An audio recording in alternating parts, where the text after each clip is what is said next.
Allez, bonjour à tous, c'est Fabien dans la chaîne Objectif des jeux Halloween est là et j'avais envie de vous faire une petite sélection de jeux qui tournent autour d'Halloween, qui font un petit peu peur, des jeux d'escape, des jeux avec le thème un petit peu horrifique. J'ai sélectionné quelques jeux et je vais vous les montrer rapidement. Je ne vais pas faire une vidéo trop longue, je vais juste vous montrer un petit peu les jeux auxquels j'ai joué et surtout 80% des jeux que je vais vous montrer, j'ai déjà fait une vidéo exclusive sur eux.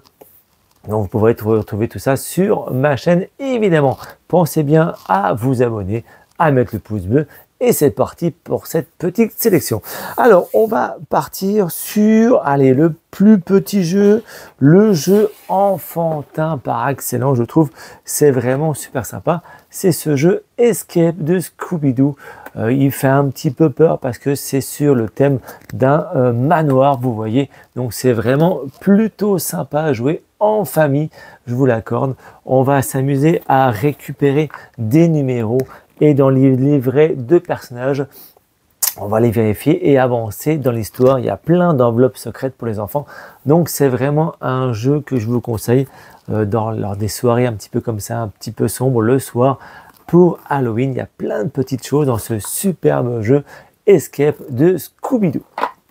C'était mon premier jeu, voilà, tranquillement on commence cette sélection. Deuxième jeu, allez, beaucoup plus récent, vous avez vu une partie sur la chaîne, il s'agit de Sorcellerie. Oui, nous sommes des sorcières, c'est un jeu exclusivement solo, nous sommes des sorcières et on va essayer de convaincre les jurés en faisant des bonnes actions. Vraiment, ce jeu-là, eh ben, en fait, ça reprend, il y a un jeu qui est sorti, c'était Résistance, a priori, je n'ai jamais joué, mais ça reprend un petit peu la mécanique.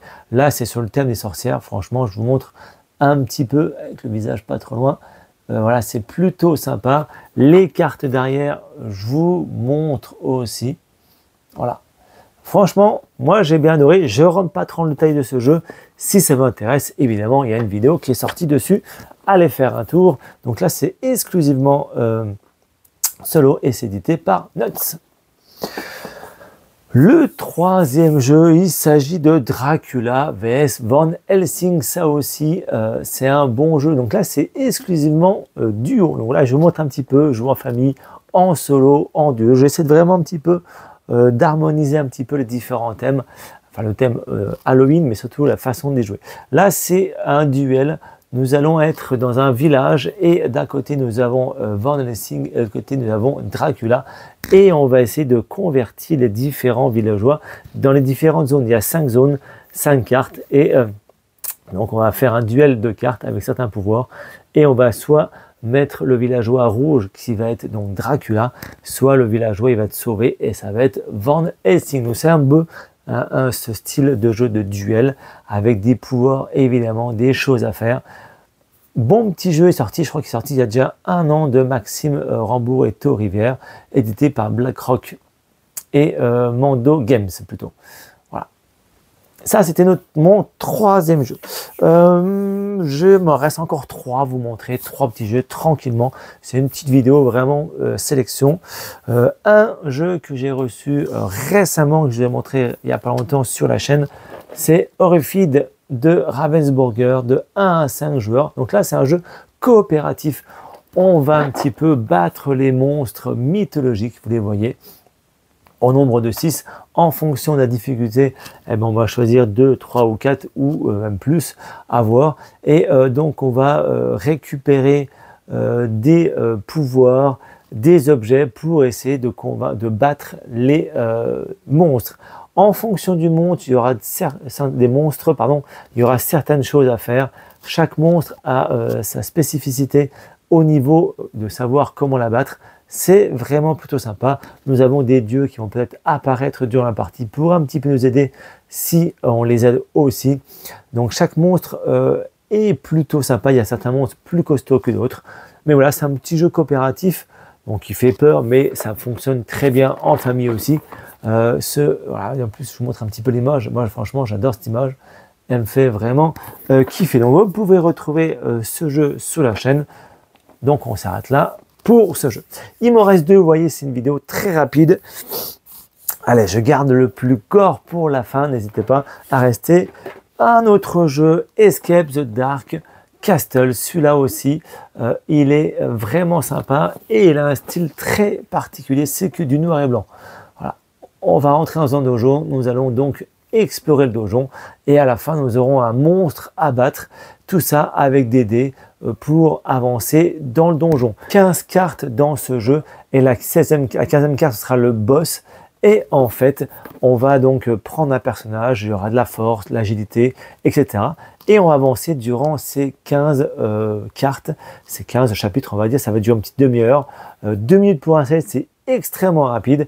Et on va s'amuser à avancer, soit avec notre force, nos agilités, on va essayer de combattre les différents monstres pour arriver au boss final. Donc il y a un petit peu de narration, chaque carte a un petit peu de narration, des choix à faire.